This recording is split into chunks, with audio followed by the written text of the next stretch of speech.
Perhaps the biggest legal story of this past week has been Donald Trump's invocation of the Alien Enemies Act of 1798, and then the fallout thereafter, where a federal judge issued an injunction for 14 days saying that at least under the Alien Enemies Act, until we understand what it is that you're invoking, what you actually signed, what type of process you're going to be affording to people to make sure that they're actually terrorist, enemy, combatant, gang members, hybrid warfare people versus just innocent people. Until that pause on 14 days, it seems like the Trump regime violated that order. And then there was a fight throughout the week where Donald Trump started attacking the federal judge, Judge Boesberg, one of the most experienced federal judges in this specific area as well when it comes to counterterrorism issues, foreign intelligence. He's the chief judge of Washington, D.C. There was a showdown hearing that took place on Friday. All of this evidence started to come out from the ACLU lawyers, who were the initial group to bring this case. We're learning that women were sent to concentration camps in El Salvador, which was only used for men, and they had to be sent back to like Venezuela, where a lot of them are already political exiles from the Maduro regime. So what's going to actually happen to them? We've heard stories, for example, of like professional football, soccer players, football international players who had Real Madrid tattoos, political exiles from Venezuela fleeing the Maduro regime here lawfully as asylum seekers. People like that were apparently sent to the concentration camps in El Salvador. And we're at this kind of showdown in federal court. We're going to talk about that. One of the strangest things, though, that happened at the end of the week was Donald Trump saying that he did not sign the Alien Enemies Act invocation that led to all of this. He said other people signed it, and he's not even sure really what it is. Just, you can hear him in in his own words. Let's play it. It doesn't sound like this judge, who the DOJ is arguing with today about the deportation flights. He wants to know why the proclamation was signed in the dark, his words, and why people were rushed onto planes. Because we want to get criminals out of our country, number one, and I don't know when it was signed because I didn't sign it. Other people handled it. But Marco Rubio's done a great job, and he wanted them out, and we go along with that. We want to get...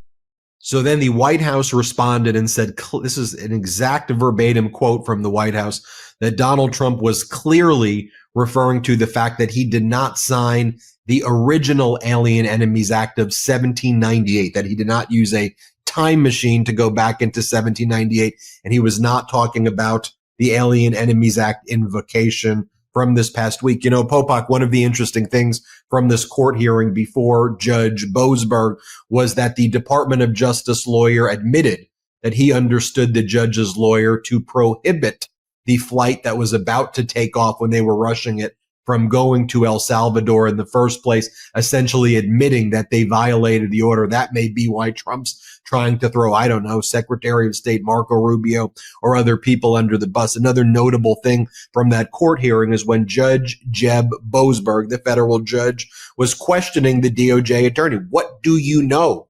Tell me about this. And then the DOJ attorney responded that he didn't personally know a lot of the information. And Boasberg said, I often tell my clerks before they go out in the world to practice law, the most treasured, valued item is reputation and credibility.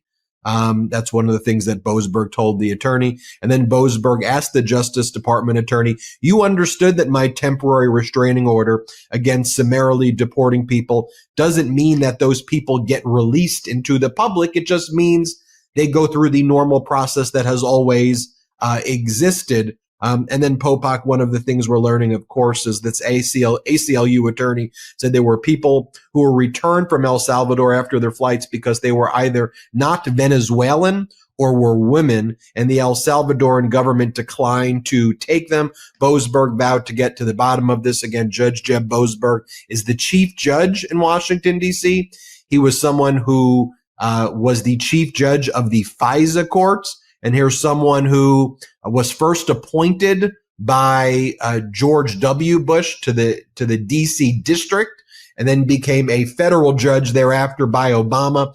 He went to Yale. He was in Justice Kavanaugh's class. He was his roommate. He was Kavanaugh's roommate. And a widely respected, judge. So Popok, I think we start there. And the Chief Justice John Roberts had something to say. Yeah, it's why they've picked this hill to die on, the Trump administration, and drawing their line in the sand about exercising this phony war power and trying to rush this, no pun intended, rush this judge, call him out and say things out loud outside the courtroom that they would never try to get away with inside the courtroom. In fact, the judge even didn't like the things they've been saying inside the courtroom, telling Drew Ensign, the meat puppet that they wheeled out on purpose without any real preparation.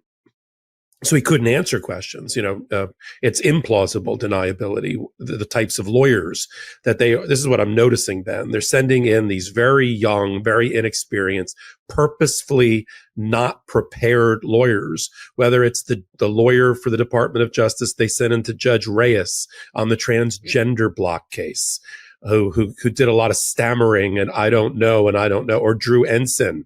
The judge even said during the hearing, and there's a lot of different pieces going on. I'll break it down here quickly. In this Alien Enemies Act, phony war powers, Venezuelan deportation to an El Salvadorian prison issue that we have here. And these plates are all spinning on this case at different paces and different times procedurally. But my fundamental question I started this off with is why they're picking this judge, this moment, and this particular policy to die on. Because I do believe that they will not succeed and they will have completely exhausted whatever credibility they ever had as a Department of Justice before judges in the DC DC District Court, which Judge Boesberg presides over as the chief judge. They had very little of it to begin with, starting with the positions they were taking. Positions that are so impertinent and so unprofessional and borderline abusive that the judge even said to Ensign, I am seeing a language being used in filings by the government that I am not familiar with and is impertinent and impolite and inappropriate. And when you have a judge say that, and the bookend for that comment was to tell him when he wasn't prepared, Drew Ensign and the rest, you have only your reputation and your credibility and your ethics. That's all that you have as a lawyer. And you're in danger of losing that. You need to talk to your fellow colleagues at the government. Will you do that for me? And Ensign was like, yes, Your Honor. See, outside the courtroom, Trump and the press secretary and Musk and whoever in Maga Congress that they push the button on, or their paid social media influencers through the rapid response team in the White House, they all start, or Pam Bondi, they all start going after the judge in a way you would never think to do it or think it would be effective either.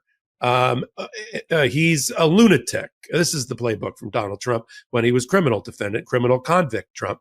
He's a lunatic. He's a criminal. He's corrupt. He's a lefty. And all of this, he was appointed by Barack Hussein Obama. He somehow George Soros, I'm sure, is thrown in there as well. And all that did, and the calls and the clamor for impeachment, in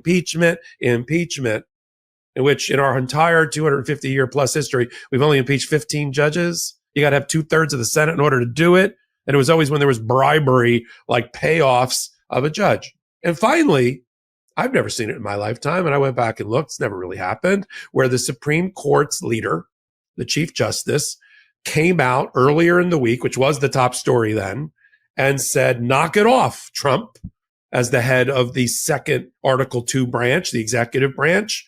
In 200 years of our history, our precedent, you don't like a judge's decisions, you appeal. You don't impeach. That was a knock it off, pump the brakes, and you chose the wrong judge to go after.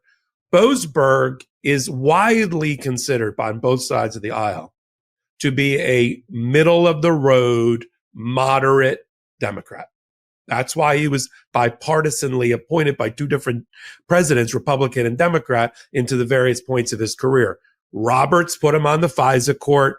Obama put him on the federal court. W put him on the state court as a feeder program. And he's been well considered ever since. And he was a natural to become the chief judge of that district. He was also Kavanaugh's, not just classmate, roommate in law school at Yale. He's friendly with Roberts. Roberts felt it was necessary to waste whatever political capital he has to come to the protection because he had to. He was being challenged by Trump. And Trump, rather than seeing that he's in danger of potentially risking votes at the United States Supreme Court, the way he's acting now to federal judges about his presidential power, because he learned the wrong lessons when he was a criminal defendant in state and federal criminal courts. He's lost sight of, and the people around him in this hermetically sealed world of his former criminal defense lawyers, now Department of Justice lawyers, and other, shining lights like Alina Habba and Stephen Miller and Kristi Noem, who, according to reports, are the ones who came up with the great idea to use the Alien Enemies Act and deport through Venezuela in the middle of the night. Before a federal judge could get their jurisdiction around it. So he's got terrible advice givers around him. And now the rubber's going to meet the road with the Supreme Court. The three different things going on that you and I and others are keeping an eye on here on Midas Touch and Legal AF are the temporary restraining order that was entered and expanded last Saturday at about 6:50 at night, with Ensign, this lawyer, in the room, where the judge made it clear in the room what the scope and contours of the injunction were. And that was to turn planes around that hadn't been launched yet. If they hadn't landed, get them back and stop deporting pursuant to the Alien Enemies Act until I figure out whether the war power has been improperly invoked or not, and whether there's been due process violations or not for the people that have been deported.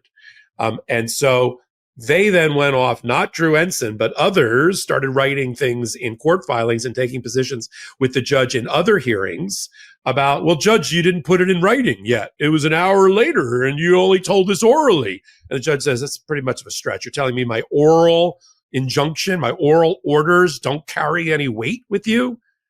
Which is absolutely wrong from a jurisprudential standpoint. When you and I still go into court for injunctions, you got to take down notes and you got to get the transcript and almost immediately to understand what the contours of the injunction are. You can't wait around for here's the injunction on the reasons stated in the hearing. You got to know what they are.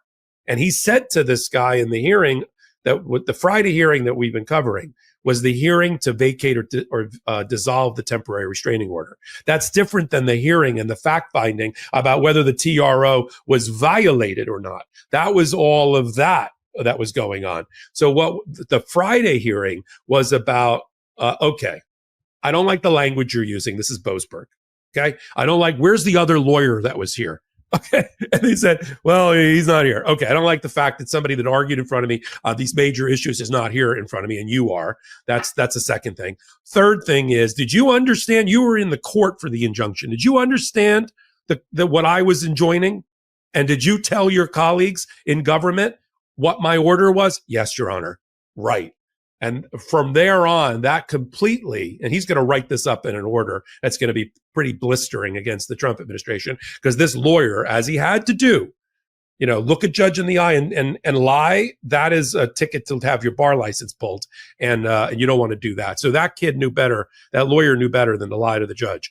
And so he's going to be writing he didn't rule yet, but he's going to be writing an entire order to keep the temporary restraining order in place while he works on his contempt papers. He's waiting for two final pieces of paper on Tuesday, which you and I will cover. One is you're going to exercise the state secrets privilege from 1953. I don't see how that's even applicable. The state secrets privilege, which the Trump administration is trying to use to cloak their bullshit of having in the middle of the night sign the presidential proclamation and then put people on planes to get them out from under a judge's jurisdiction. That's not when that's used. That's when generally when a party brings a suit against the government, in order to prove their case against the government, they need to refer to things that the government then intervenes and says, yeah, you can't use those. Those are state secrets. And the judge goes, well, they are. All right, I'll defer to the administration on that one. You can't use those, case dismissed. This is not when a judge is trying to get to the bottom in fact finding about whether his injunction's been violated or not, and wants the logistics, the who, what, where, and when of the deportation. So they're going to have to now file on Tuesday whether they're invoking it and the grounds for it, and the judge will then assess it. And they also have to file finally on Tuesday. There's another, I forget the other piece of paper they have to file on Tuesday. But after that, the judge is going to decide on contempt. We're going to get the ruling on the temporary restraining order. But if they thought that this pressure campaign outside the courtroom, extrajudicial, was going to have an impact on Boasberg, it has backfired. And I think it sets up for potential loss of votes at the Supreme Court level for Donald Trump and his policies based on how he's behaving and the DOJ is behaving.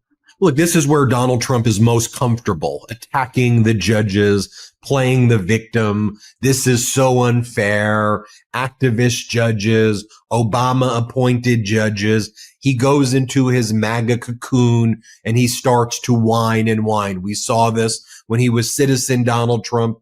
It goes right into his playbook right there. And with a judge like Jeb Boesberg, not that it's right to do this to any judge, but he picked on paper a judge who is the most qualified and bipartisan on these specific issues. As you look at, again, Judge Boesberg's background, he first was appointed to become a judge in 2002 to the Superior Court of the District of Columbia. It's a district, so it'd be like, that'd be the equivalent of like a state court judge.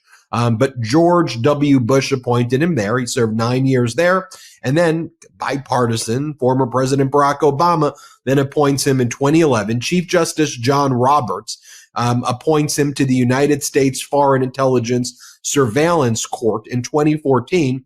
He becomes the presiding judge of the top judge of the Foreign Intelligence Surveillance Court in 2020, in 2021. And then also in 2020, he was appointed to the United States Alien Terrorist Removal Court and designated as the chief judge dealing with the issue of alien terrorists. So you couldn't find someone who knows more about the Alien Enemies Act and how it is applied.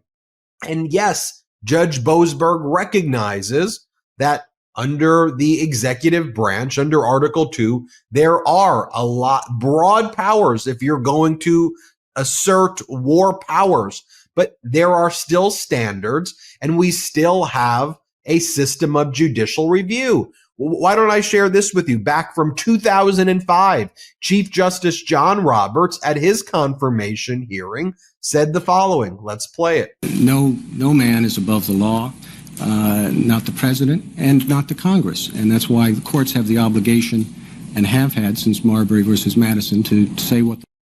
Since Marbury versus Madison, a case that established the idea of judicial review being entrenched in our Constitution, which was a response to not just an oligarchy, but a monarchy. And our Constitution was saying no kings. And there is a place for judges to review the legality of things. If Trump's saying that there's a war, a judge can say, hey, what's the war?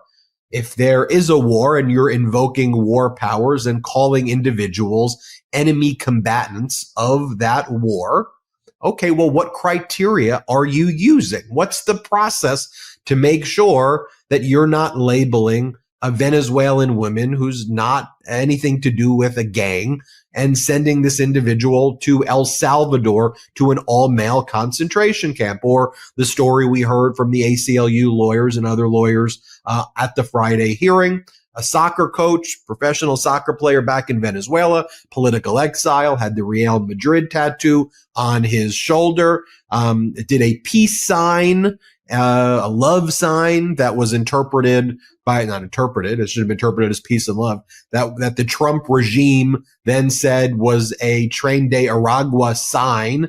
And then this individual is labeled an enemy combatant in a war. And then he was thrown onto a plane, thought, if anything, maybe go back to Venezuela, where, by the way, he'd probably get killed or locked up from the Maduro regime because he's an exile from the Maduro regime. But at least he was thinking, oh, shit, I'm going back to Venezuela. But then goes to El Salvador and then gets put in an ISIS-style torture video produced by the American government, where you see the people's faces and they're being shaved and kicked on the floor. You can see their faces. So when they're saying, oh, state secrets, they made a video where they showed these people. So, okay, well, who are these people? What did they do? And then what is Caroline Leavitt out there saying? And here when she says Donald Trump clearly signed it, this is the rhetoric, though, that they use. This is the pink dress lady from North Korea. This is the Baghdad Bob that is here now in a kakistocracy Trump regime. Here, play this clip of Caroline Leavitt, any of them. President Trump signed a proclamation invoking the Alien Enemies Act regarding the invasion of the United States by the foreign terrorist organization Tren de Aragua. At the president's direction, the Department of Homeland Security carried out a counter-terrorism operation deporting nearly 200 violent Tren de Aragua terrorists, which will save countless Americans. Now, we know that to be false. Popok, I want to talk to you about that video. Before we do that, I want to take our first break of the show. I want to remind everybody about the Legal AF YouTube channel. It recently passed 500,000 subscribers. It's absolutely soaring. And I know you are building more collaborations there. David Arenberg, you all know him from Court Authority on the Midas Touch Network. He's going to be bringing his team over to the Legal AF channel. So Arenberg and his crew will now be on the Legal AF channel.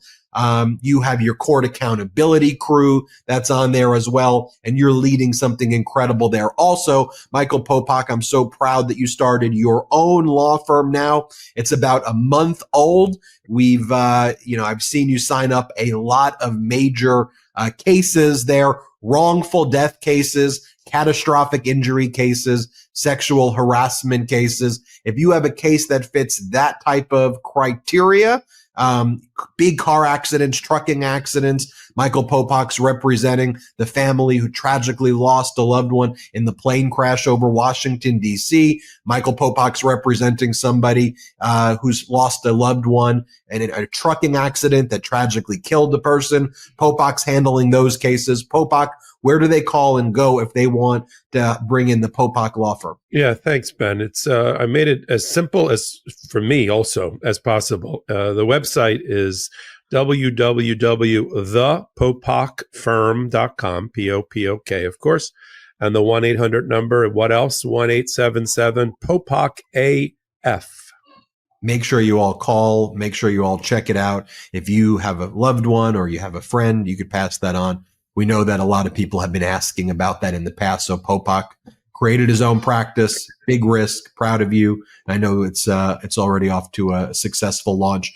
All right, everybody, we'll take our first quick break of the show. We'll be right back. I was really struggling with brain fog and feeling groggy in the mornings. And I was looking for some sort of healthier alternative to just hitting the espresso shot button a few more times with my morning cup. All right, it's March. Spring is just around the corner, and it's the perfect time to refresh your routine.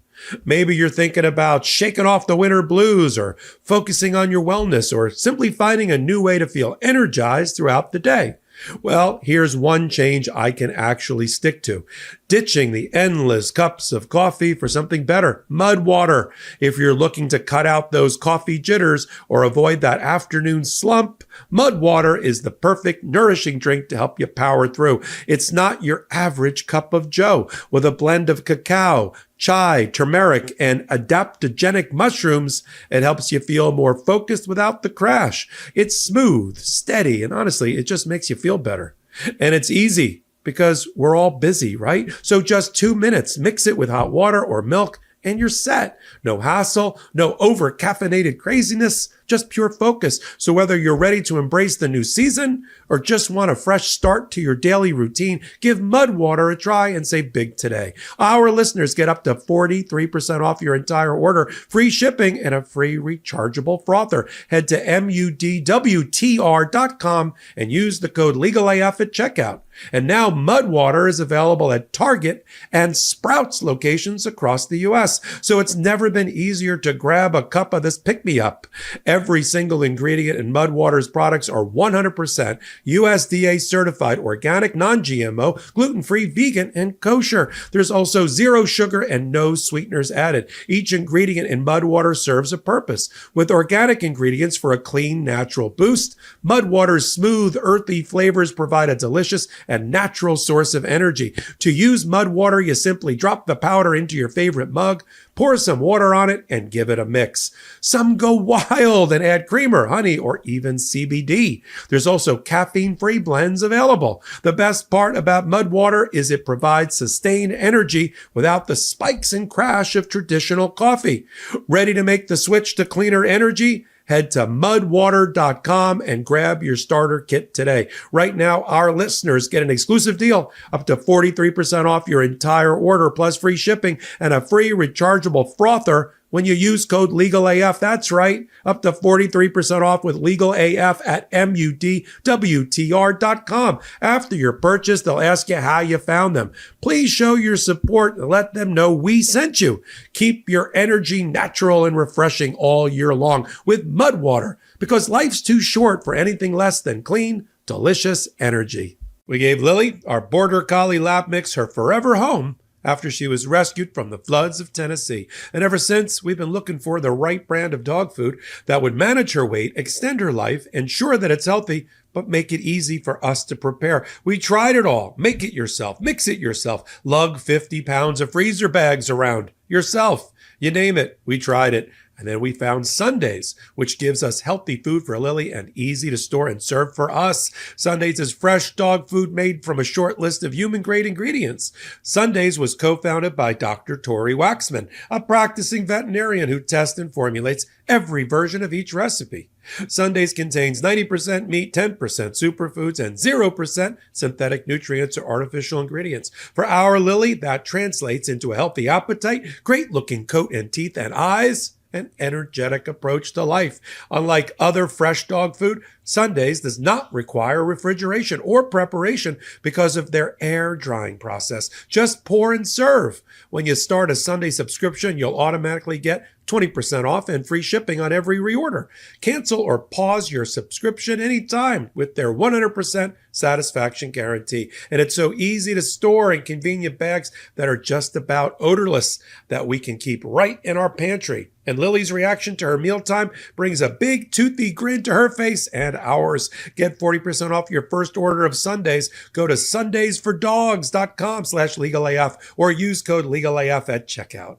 Thank you to our pro-democracy sponsors right there. Welcome back to Legal AF. You know, Jordy spends a long time vetting those pro-democracy sponsors. The discount codes for all of those pro-democracy sponsors are in the description below. Michael Popok, before we took the break, I showed Caroline Levitt, Tokyo Rose. Mm-hmm. Exactly. And then she goes on state regime media, known as Fox, which platforms this also. And the message that goes out to people, the bad guys got taken away. The terrorists are gone. Look, Trump saved the day. That's how propaganda works. And Fox calls itself news. So the people believe that. And then if you have lawyers or people saying, whoa, you got to give process. Why are you sending these people there? What do you frequently hear? Oh, you support the terrorists. Are you with the bad guys? You support the terrorists now. You trying to help them out? He goes, no, we're a nation of laws, though. And I don't want the innocent woman or the innocent person, because it starts with the Venezuelans, and then they say you're the Venezuelans. Then they say you're Nicaragua. Then they come for you, and they come from your. That's why we have a constitution here. Here's Caroline Levitt. Yeah, then I'll do a commentary on it. And then you'll comment. Let's play. Mm-hmm. Sure. Morning, Maria. The president signed a proclamation invoking the Alien Enemies Act against Tren de Aragua members who have invaded our country. These are the most violent, heinous criminal monsters you could ever imagine. They have taken the lives of innocent American women like Jocelyn Nungre and Laken Riley, and the president invoked this authority to deport nearly 300 of them who are now in El Salvador, where they will be behind bars, where they belong, rather than roaming freely in American. Michael Popok. Yeah, a couple of things. First of all, what's at stake? And I think Jeb Boesberg, back to the judge that we started this segment with, framed it right. Can a president, by simply declaring somebody to be an enemy combatant and claim that he's exercising war powers, then have an unreviewable, meaning no role for a federal judge or a federal court to determine whether that is consistent with our Constitution? You can see the scary alternative world that Donald Trump wants us to reside in, which is he can just use a phony branding of political enemies or something that's on the top of his policy list and then make the argument that it's unreviewable.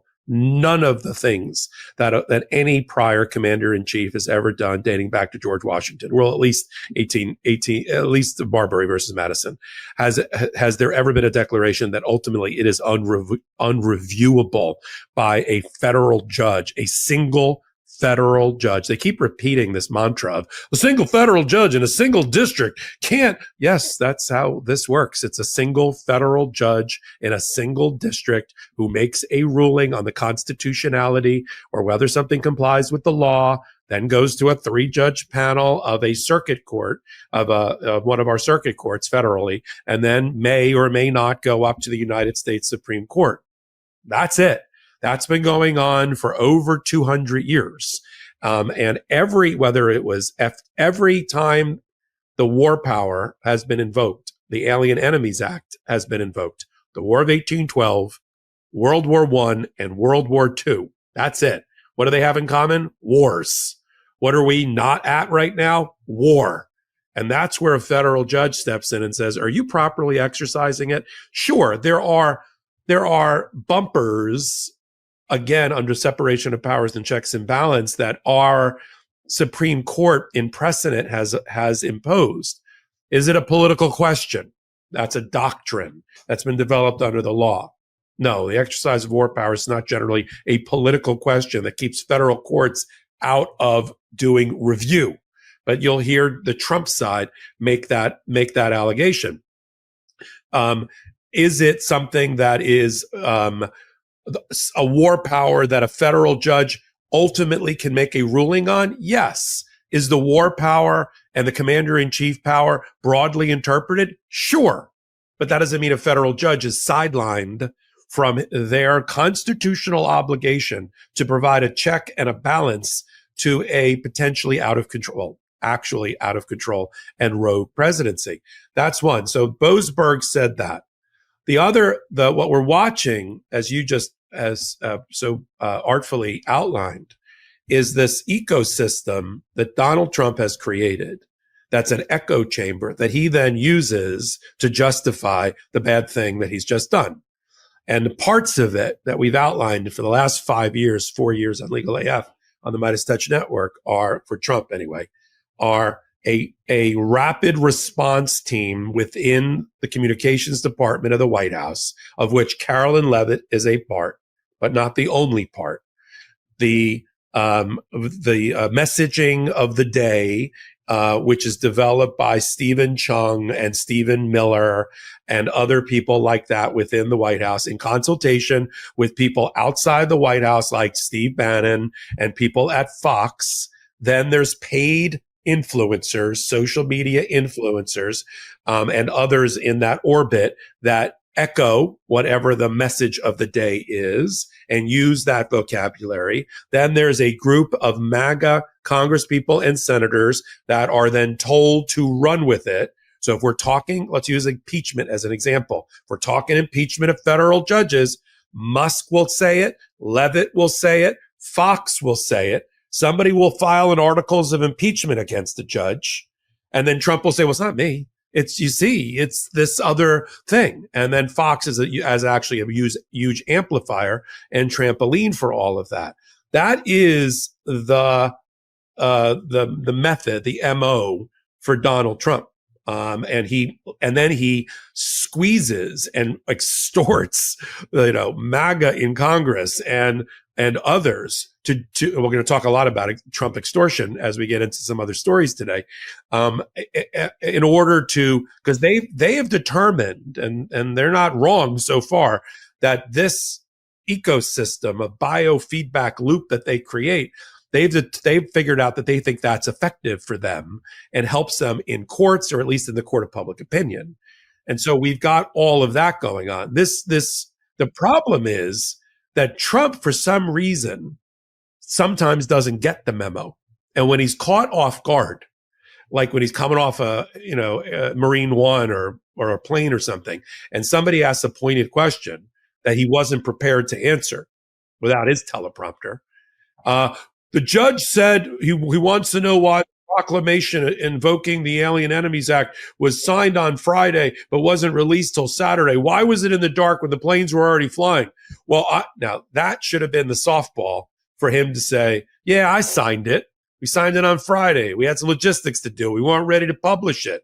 ICE wasn't ready and until we published it. We published it on, that's not what he said. What he said is, well, I don't know. I didn't really sign that. Other people did that. And nobody in their right mind believes that he was talking about 1798. Everybody in their right mind believes. At best, I thought they were going to argue, Ben, he didn't sign the papers that were filed in court. I was like, all right, I can see that.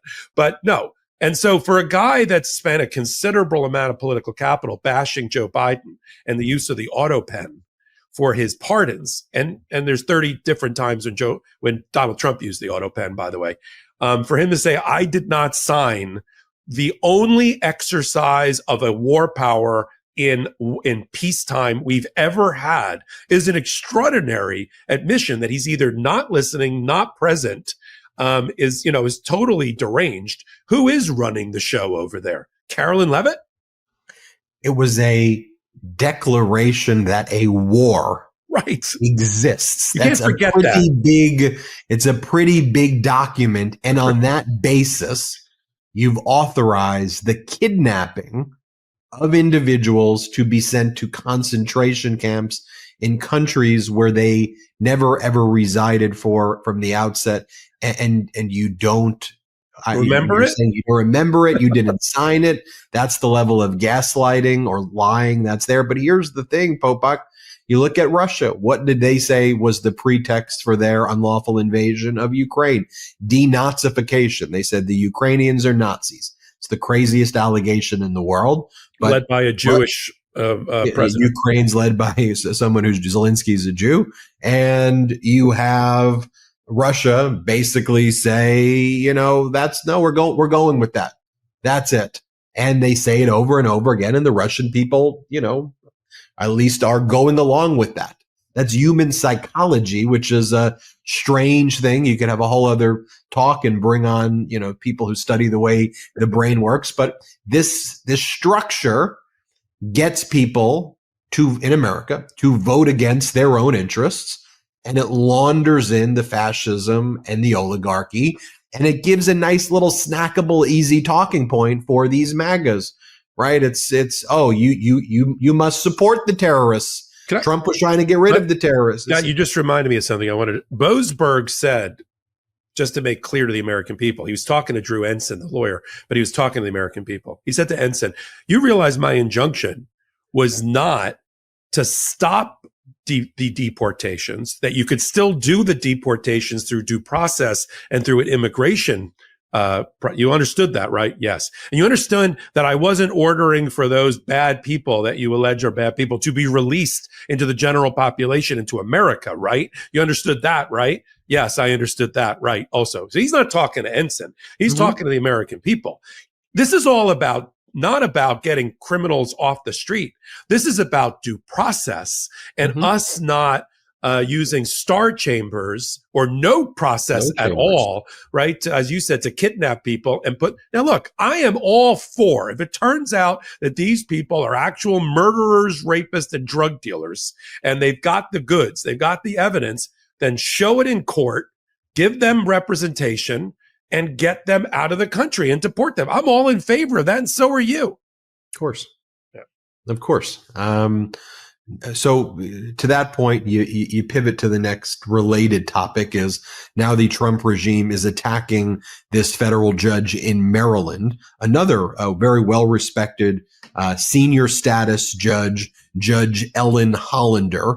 And she issued an injunction that blocked Elon Musk and Doge from getting access to the private information within the Social Security Administration, namely our medical records, other personal identifying information, real kind of sensitive stuff about us that we did not consent to give Elon Musk and his team of 19 to 25-year-old guys who refer to themselves as big balls.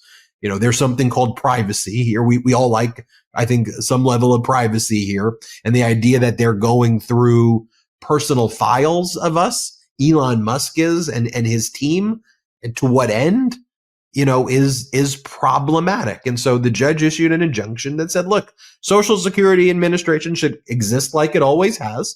They can have access to all of these things just for now, until we understand who's running Doge, what is this? Elon Musk can't get your private medical records and your private Social Security information. It's as simple as that. So what did the Trump regime use it to say? The judge is forcing us to shut down Social Security. We're going to have to shut it all down. We can't keep it open anymore because this prevents us from even allowing the Social Security office to function.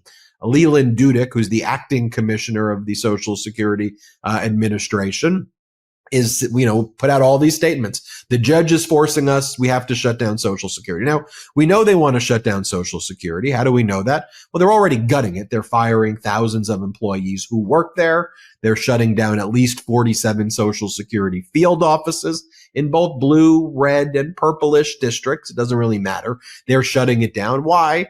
Because by making it more difficult to access, they can break it down from within. The same thing they're doing with the Department of Education.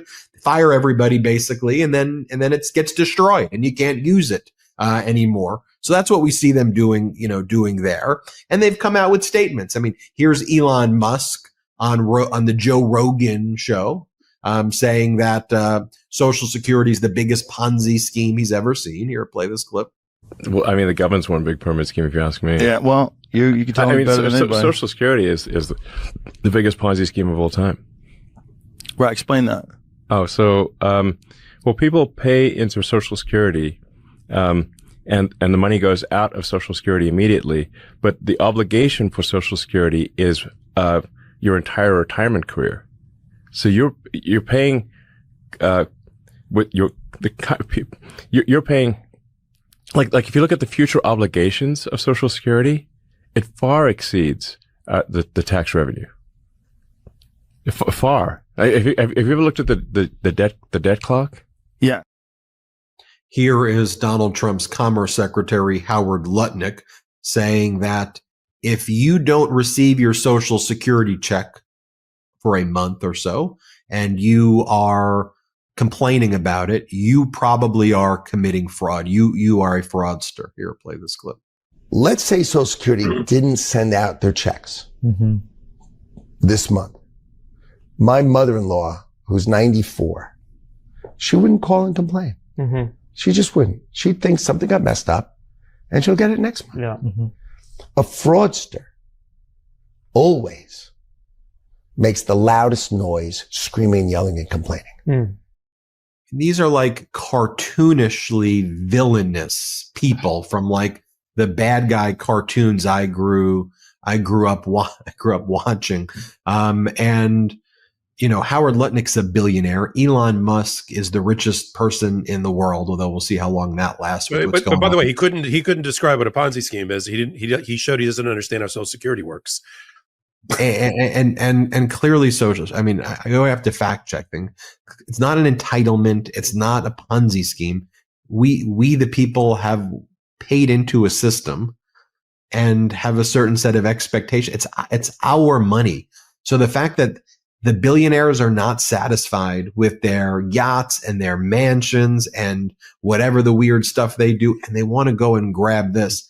But then for the purposes of our legal analysis, they use an injunction that says Elon Musk's team cannot get access to your personal data. And then they use that pretextually. That's something that is the height of nefariousness.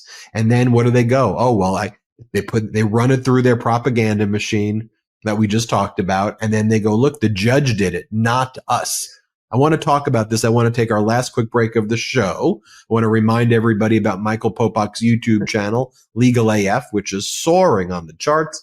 Over 500,000 subscribers already. Make sure you subscribe to the Legal AF YouTube channel, and joining the Legal AF channel soon will be David Arenberg and his team at Court Authorities are joining what you've built at Legal AF.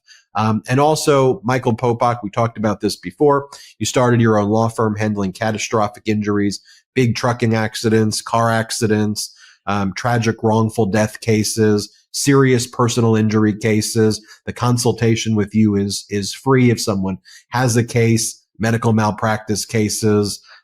Where do they go to contact you? Yeah. And let me just one line on that. The reason for these types of cases is because this is the intersection of law and life, are these types of cases, especially the catastrophic ones and the ones where somebody has been terribly, terribly injured or has died as a result, or family members. And I wanted to step in for that. So it's the popokfirm.com for the website, and 1-877-POPOK-AF, a free consultation. I got a great group of people along with me who are renowned trial lawyers in all the local districts that we need, and we're looking forward to your call. We'll be right back after our last quick break of the show. Physio, chiropractic, and massage therapy are all great resources for when you need them. But going to these appointments every few months does not give me the ultimate results I'm looking for when it comes to my well-being. It's taking daily, even hourly opportunities to move my body that makes the biggest difference. This has only been made possible for me with this episode's sponsor, Uplift Desk. Uplift Desk is at the forefront of ergonomic solutions, promoting better posture and health through adjustable standing desks designed to help you live a healthier lifestyle. Plus, they have all kinds of accessories to keep you moving throughout the day, even if you work for only a few hours at your desk. For me, I love the Bamboo Motion X board. It makes me feel like snowboarding without waiting for the lift.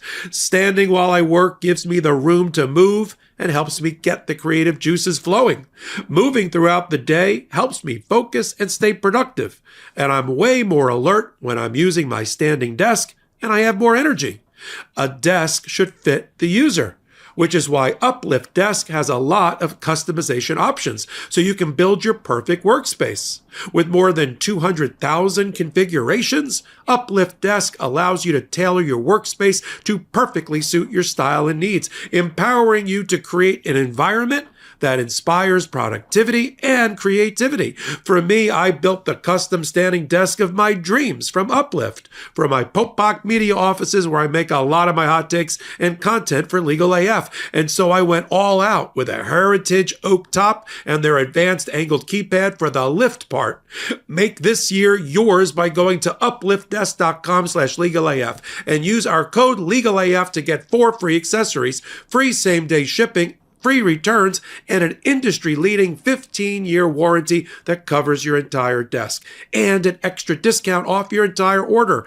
That's upliftdesk.com/legalaf for a special offer, and it's only available at our link. Start 2025 right. Stand, move, thrive with Uplift Desk. Have you heard about Senolytics yet? It's a class of ingredients discovered less than 10 years ago, and they're being called the biggest discovery of our time for promoting healthy aging and enhancing your physical prime. Look, if someone would have told me that there are science-backed ingredients that could help me feel 15 years younger in a matter of months, I wouldn't have believed it. Then I tried Qualia Senolytic. Look, as we age, everyone accumulates senescent cells in their body. Senescent cells cause symptoms of aging, such as aches and discomfort, slow workout recoveries, sluggish mental and physical energy associated with that middle age feeling. Also known as zombie cells, they are old and worn out and not serving a useful function for our health anymore, but they are taking up space and nutrients from our healthy cells. The formula is non-GMO, vegan, gluten-free, and the ingredients are meant to complement one another, factoring in the combined effect of all ingredients together. New research on aging and longevity, including a clinical study on Qualia Senolytic, shows that senolytic supplementation can play a huge role in enhancing how we age. Since I started taking senolytic, I feel much more productive and enthusiastic as I embrace life with a lot less aches and pains. Resist aging at the cellular level. Try Qualia Senolytic. Go to qualialife.com/legalaf for up to 50% off and use code legalaf at checkout for an additional 15% off. That's QUALIA life.com/legalaf for an extra 15% off your purchase. Thanks to Qualia for sponsoring today's episode. Welcome back to Legal AF. Thank you to those pro-democracy sponsors that keep the engines running here. We're grateful for them. The discount codes are in the description below. Jordy spends a lot of time vetting them, and he negotiates good discounts as well. So check them out, and helping them helps us. So Michael Popok, where we left off, we talked about this judge in Maryland. She issued the order, just simply saying injunction for a temporary period. Stop getting access to people's private social security data. Elon Musk, the Trump regime, turned that around to say, well, we need to shut down social security now because of this order, which is what they always wanted to do. The judge sent not one, but 2 letters on the public docket, which is unheard of, like just sending letters to combat the lies and disinformation. And she says, to be clear, I never said shut it down. It's a very narrow ruling. You're lying about my order. If you have any issues, come see me in chambers, but you are lying, and I'm filing this order publicly to stop lying. Like, we had that. We had Justice Roberts issue a public statement. You have federal judges now having to issue public PR statements to deal with the attack on the judiciary. What do you make of it? Yeah, we also saw Judge Alsop use a device I'd never seen before in federal court, a request for information, an RFI. He's on his 3rd RFI about whether the government is properly implementing his injunction to rehire probationary employees for Doge. I talk to people that do what I do for a living in federal court. Like, you ever got an RFI from a judge? They're like, no, I got an order to show cause. Why should I not find you in contempt, which is where Boasberg is in the other cases that we talked about. But no, this is extraordinary. First of all, I love that the fact that Judge Hollander in the Social Security case that we're talking about, and she sits in Maryland, that she hoisted the Trump administration up on their own petard. You did a great hot take about the phony JFK files on the heels of the phony Epstein files. Every time Donald Trump wants to capture a news cycle and distract from his failing administration, his policies that are killing America and the American economy, and the fact that the Republicans are cowards and won't attend their own town halls, what does he do? Hey, everybody. I feel like he just pulled into, it's like a circus, like a circus car that just pulled into town. Hey, everybody. You want to see the JFK files? Who wanted to see the JFK files unredacted? RFK Jr.? That was about it. Okay, I've seen the Zapruder film. I've seen all the documentaries in the 80s about it. But the judge said, all right, you know what was in the release by the Trump administration? Because don't ever trust the Trump administration with your private sensitive data, because they released the Social Security numbers for staffers and Congress people in the data dump in order to grab the news cycle. And the judge cited to it in her briefing. She said, people are upset that 60-year-old Social Security numbers for people long dead were released. And so now you understand why I don't want you rummaging around, and I want you to destroy until I get my hands around the fact that you've and Doge and Musk have gotten their hands on people's personal, financial, and health data. Right? And you have not been able to tell me why this isn't a fishing expedition, and why you can't just use anonymous. Like, why? I could see why maybe you'd want the data from quote unquote government efficiency. That's the slogan. That's the mantra every time they get caught doing something. We're just doing government efficiency. We're just changing the architecture of how the servers work. Really? Then why do you need Mrs. Applebaum's social security number and what pills she's getting under social security? And no one gives an answer. Again, lawyers are trotted out who are purposely kept in the dark by the administration, young lawyers who are being sent into the lion den of a federal judge. And it's one thing when you and I used to comment on the evil genius of Donald Trump's criminal defense lawyers slowing things down so that he could possibly get elected. But this is not working. None of what you and I have been commenting on or our hot takes, none of it is working. 115 lawsuits, 70 injunctions, at least 6 or 7 of them having been upheld by various appellate courts, the Supreme Court not stepping in, appellate courts not even you know how many times they've run, Ben, to talk about letter writing? You know how many letters they've written from the Trump administration, Department of Justice, begging federal courts, Supreme Court, appellate courts to step in and do something, and how they've just gotten crickets? They don't even respond. By not responding, they're responding. Replace Boesberg. He's a terrible judge. Look at the process he set up. He must be replaced. Federal Circuit or DC Circuit, Court of Appeals, no response. Supreme Court, bail us out. Look what's happening with these lefty judges. Somebody. And all you get is Robert saying, you stop talking about impeachment, pump the brakes on impeachment. Enough already.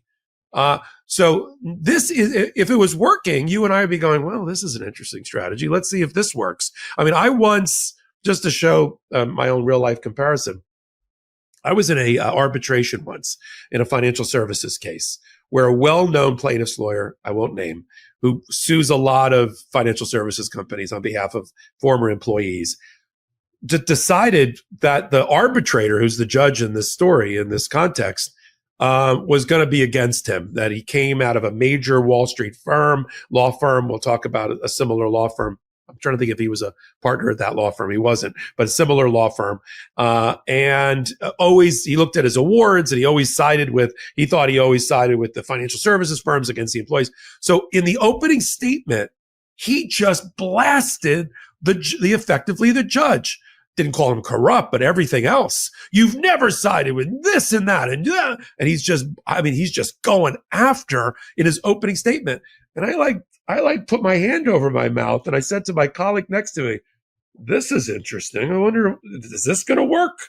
And I was almost like, for a moment, I had an out-of-body experience. Like, I wonder if this will work. By the way, it did not work. Okay. He lost the case and lost it badly. And he lost that arbitrator from the moment he opened his mouth. So this is not working. If it were working, I would say, well, it's not the way I would practice, but it seemed to having an effect. They took some solace from when they were criminal defendants, Trump, when they bashed judges like Merchan. And at the end, Merchan was like, well, I don't really feel like sentencing you to jail. And they probably interpreted that as, it worked. We bashed his wife and his daughter and him. And at the end, he lost confidence and he lost his, brass ones to sentence him. Oh, yeah, that was a win. That ain't going to work in civil presidential power exercise with federal judges. It hasn't worked. It's not going to work. Now it's going to be laid on the doorstep of the Supreme Court. You and I are going to be talking a lot about the United States Supreme Court in a way we never did over a summer and a spring, when they usually go dark. They ain't going dark because these are coming up on emergency applications through John Roberts. And you and I are going to be doing a lot of talking between now and the end of the summer about these attempts by Donald Trump to reshape our constitutional republic and our democracy. Another reason why people should subscribe right now to the Legal AF YouTube channel, because there's going to be an overflow of information and you're going to cover every nook and cranny of that. It seems like, though, if there is a strategy, it's put these DOJ lawyers who Trump hates anyway, put them in the meat grinder, basically. Yeah. Let them sacrifice and lose their bar licenses. And these DOJ lawyers have to decide, is that what they want to do? As we started this episode with Judge Jeb Boesberg telling the DOJ lawyer, I tell my clerks, your reputation will follow you for the rest of your career. And that was a message not just to the lawyer in front of him, but to all of the DOJ lawyers. And again, coming from, Judge Boesberg, Yale Law, Justice Kavanaugh's roommate, top judge out there, basically saying this to a DOJ lawyer who is ruining his reputation right before Boasberg. Like, Boasberg, like, you think I'm scared of you? Like, do you know who I am? It was one of those, but then it allows the Trump regime to kind of play the victim and then go out there and blame the judges. This judge, and Trump feels very comfortable in that space when he doesn't have to talk about things, because he's an idiot and he's a dangerous idiot. And, the tariffs up, tariffs down, tariffs in, tariffs out. Let me conquer Canada. He wants to take over Canada, annex Canada. They should be the 51st state. Yeah, Trump has no, in addition to being Greenland, Panama, this, that, certainly no peace in Ukraine in 24 hours. In fact, Trump's made things worse. Trump's an idiot, a dangerous idiot. But he knows how to put himself in that MAGA cocoon, play the victim, and how to manipulate victimhood for power. And so this plays into that kind of narrative. If he judge this, judge that, unfair judge, and then avoid talking about, hey, by the way, prices are going up and the economy's crashing and we're looking at stagflation. Anyway, we'll save some of that. Before you leave that, I want to just say one last thing.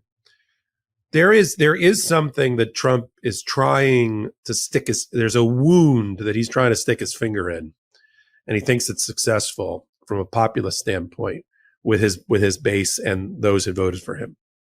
There is a belief, and you can see it in the polling, and you can see it in the interviews that media does, among MAGA voters and people who are disaffected that went and gravitated to Trump. They don't trust the federal government. They don't like what they think the federal government is. They don't understand the federal government. They think state and local is better, except they all want the things that only a federal government, the size of America, with the economy and the tax base to support it, can provide. So they 70 million people in America rely on Social Security and Medicare, on Social Security particularly, as their only paycheck, as their only source of income. 70 million people.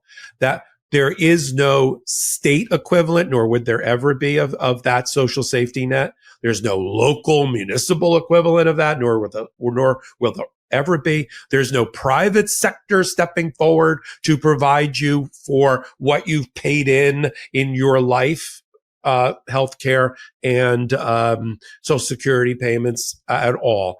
There are just things that only, whether it's national defense, FEMA, helping to create a social safety net, public education and protection of people who are disabled, disadvantaged in public education, the protection of the disadvantaged in society, that can only be done, and our framers and founders knew this, by the federal government.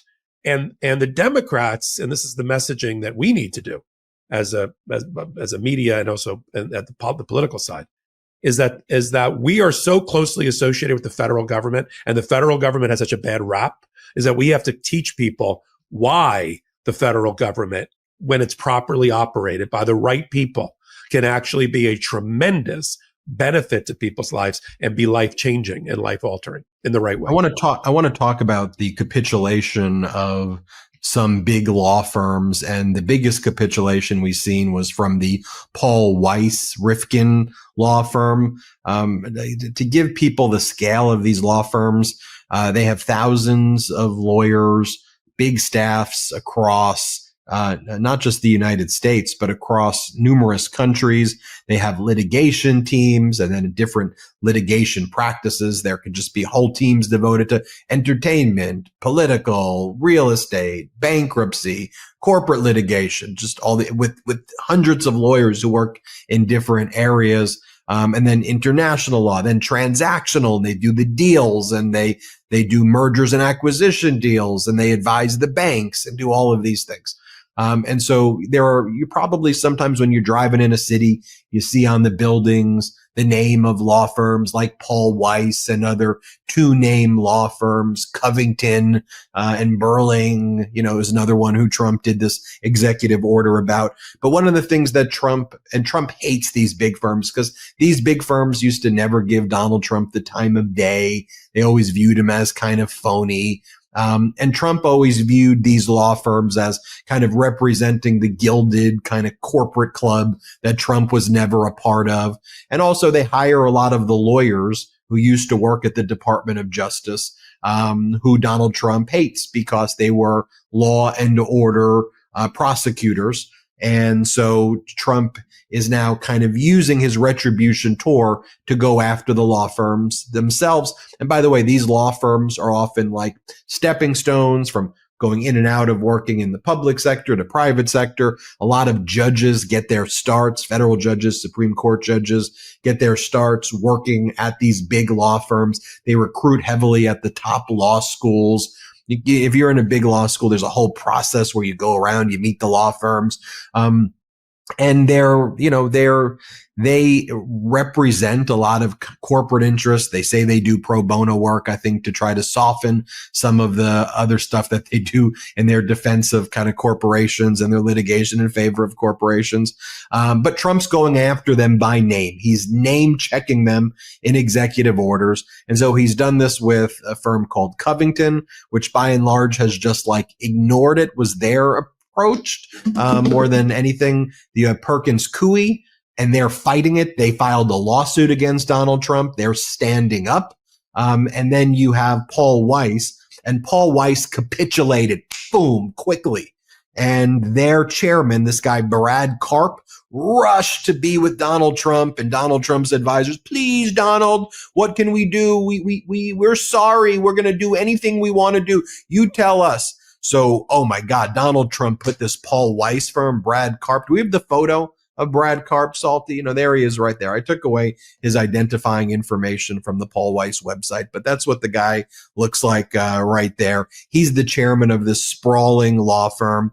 And he rushed to, Donald, please take this executive order. We'll throw any of our lawyers under the bus. You just tell me, Donald, what can we do to get on your good side? So Donald Trump put them through a total walk of shame.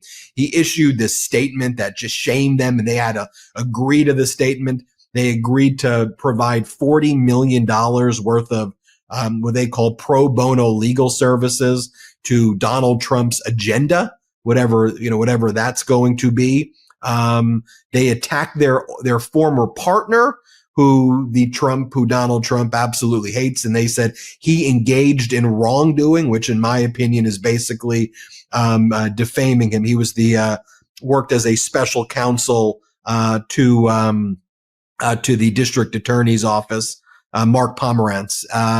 And they bragged about it to their associates after they got this deal. We are pleased to, dear members of the Paul Weiss community, we're pleased to announce Trump's executive order relating to our firm was withdrawn a short while ago. We want to share with you the final agreement. The commitments reaffirmed today are consistent with Judge Simon Rifkin's 1963 statement of firm principles, which states, among other things, that we believe in maintaining by affirmative efforts a membership of partners, associates reflecting a wide variety of religious, political, ethnic, and social background. What the hell are you even talking about, Brad Karp? And I guess, if you're in trying to appease the Trump regime, I don't know if you're a client of Rifkin, Paul Weiss Rifkin, if you see how easily they fold, how are these people supposed to represent you? They're the biggest cowards ever. So my biggest wag the finger, shame on you. Brad Karp, you've disgraced yourself. You've disgraced your family. You've disgraced the Karp name. You've disgraced the legal profession. You are an embarrassment to anybody who has a law degree. And frankly, all of the associates who work there, I think, have some reflecting to do to work for a brutal coward like you, who not only bends the knee, but does it with glee. Shame on you, you disgusting person. You brought shame to our legal practice. Michael Popok. Thanks for that lead-in. I'm one of the people that worked at a major New York law firm like Paul Weiss, and I know people that work at Paul Weiss. I know people that had departments at Paul Weiss. I worked at another one called Skadden Arps when I started my career. I was shocked that Paul Weiss decided not to fight this out. And what's coming out in the reporting is that there was a battle internal, as you would expect, between the corporate transactional lawyers, the ones that you described as being the deal makers, and the litigators who tried cases. The litigators wanted to go to the mattresses and war against the Trump administration. Because Paul Weiss is, if it was known as anything before today, before you're castigating them appropripriately. If they were known as anything, it was like the first law firm where Gentiles and Jews worked next to each other.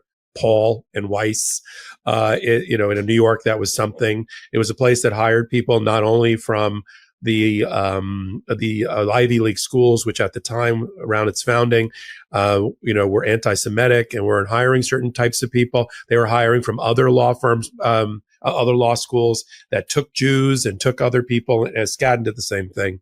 And it was always a very, very highly sought after law firm. It's top 20 in the world. It had a revenue of about $3 billion, just to put the scale on this.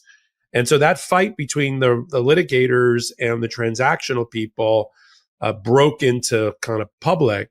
Apparently, Karp went to another major firm that's well known for its pugilism, its fighting. It went to another major firm in New York and tried to enlist them to file a lawsuit. And a lawyer at that other major firm, who happens to be close to Trump and has represented Trump in various matters, was actually willing to take the case against the Trump administration. That's a profiling courage. He was willing to take the case and sign the pleadings. But at the last minute, he also has a relationship with Robert Kraft, who owns the New England Patriots, who's buddies with Trump. And they brokered a deal through this firm to bring in Karp on bended knee into the White House and broker a deal. The other egg on the face that Karp has is that the deal that Trump trumpeted and touted is not the deal that he told his partners had been signed. And there's language differences that don't line up, where Karp told his partners, in order to get them to endorse it, because there was a vast majority that said, yes, we'll take the deal because we want to stay in business. He said, well, we're just going to have to give him $40 million. By the way, that's just at $1,000 an hour for an average young associate. You do the math. That's a lot of lawyers. That's 20 lawyers doing work, over the next couple of years, full time. And it was supposed to be on things that like they could get behind, like fighting anti-Semitism on campus. But by the time Trump announced it, it was my entire policy agenda will be supported with free legal service by Paul Weiss. And the rest of the major law firms, thinking that Paul Weiss would have a backbone, because you didn't mention the timeline. A judge, Beryl Howell, who used to be the chief judge of the same court that Judge Boesberg is now the chief judge of, the district court in D.C., she had already ruled in favor of the Perkins firm in Washington and enjoined that a very same proclamation, almost identical against them, to remove their security clearance, to not let clients of the firm do business with the government. She said, the Judge Beryl Howell told the Trump administration, you're not the Queen of Hearts and Alice of Wonderland. You can't look at somebody that you are displeased by and say, off with your head. There's due process considerations. There's constitutional considerations. There's First Amendment considerations. You're enjoined. So everybody thought, all right, that'll be the signal to firms like Covington and Paul Weiss that the courts will be able to protect you. Don't cut the deal. Because if you show that you're going to bend over, you see what's happening. I just did a hot take comparing Paul Weiss within 24 hours of Colombia bending the knee and agreeing in return for having the $400 million grant given back to them. They're willing to put their Middle East and African Studies department under a vice provost who's obviously going to censure them and make sure that it's in keeping with Donald Trump's anti-DEI background. So Karp may not survive. He shouldn't survive after you just excoriated him. But I don't think he survives potentially his own partners now that there's this mismatch, intentional mismatch between what he told the partners and what Donald Trump is crowing about. But it's even worse than that because it sends the signal to Trump allegedly has 14 law firms. These are only the 3 that we know about. There's supposedly a secret list of at least 14 that he's going to issue proclamations against. And now you're going to have to decide, are you going to be Perkins and you're going to get a law firm and go get a judge in your camp and protect you? Or are you going to give out money like Facebook and Amazon to Donald Trump to make him not hurt you anymore? Don't let daddy hurt you anymore. And you're going to have to make that decision. And if you're a client of the firm, I would pull if I had major business with Paul Weiss, I'd pull it today in response to that. I'm not sure Karp survives. It was people like George Conway posted because he knows the firms like I do in New York. He was like, I had to rub my eyes. Paul Weiss just cut that deal. Are you Judge Rifkin's law firm? Are you kidding me? And so now this is exactly what you're seeing. Colombia capitulates, right? Now he's turning Pam Bondi on and authorizing all of his other departments to go look at major law firms and their hiring practices to make sure they're not helping Black and brown people get a leg up in their hiring practice. I mean, I know for our audience, this administration can't end soon enough and get back to where we were as in America. But it's not just law firm capitulates. It's the fact that Donald Trump now has a taste for this. This blood is in the water and he has a taste for it. And now it's going to be reinforced. He's going to be going after these other 14.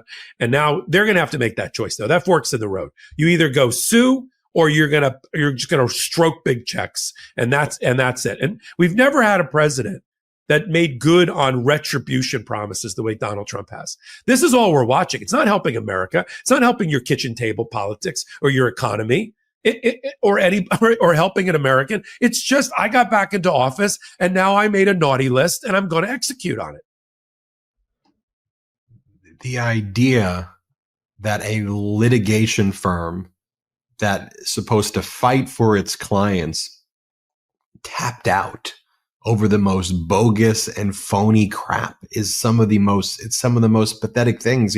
I think about our foundation of this show. I think about the arc of our careers, and how the purpose of, to me, to be a lawyer means to fight for our democracy and to fight for our rule of law, not to be an agent of the destruction of it. And I've said this before, and I'll say it again. There are going to be so many people and companies along this journey that are going to let us down, that are going to let you down. But there are also going to be people who step up who maybe you didn't expect, right? The same way there are people who are betraying you, who you didn't expect to. You're seeing people step up who you didn't expect to as well. And I think in moments like this, there are going to be those who meet the moment. There are going to be those who are silent, which to me is complicity.